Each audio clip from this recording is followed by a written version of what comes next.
Nissan Orvan, overheating issue na naman, 2021 model. Ang odometer niya ay 120,000. Overheating issue, nagbabawas lagi ng tubig at mausok. Kaya ang tinignan natin ay ito, binaklas natin ito mula rin. Binaklas natin to, itong linya ng EGR nya, para makita natin kung may lumalabas ba na tubig. So confirm. Pag start mo, malabas yung tubig dito papunta sa intake, kaya mausok, nagsusunog ng tubig.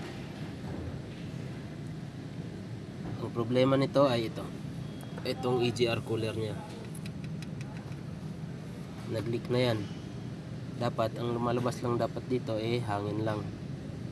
EGR cooler, hangin lang dapat papunta sa intake nya, kasi yung hangin nito galing sa exhaust EGR papunta doon sa intake, pabalik naman ng combustion chamber. So try natin start para makita nyo yun, na bumubulok na may lumalabas na tubig dyan. Yung battery,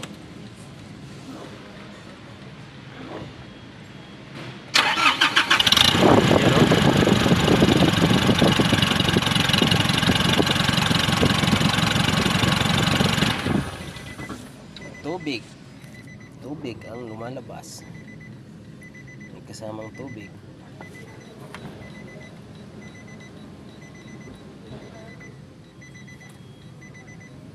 So orderan natin ng EGR cooler to para maayos na.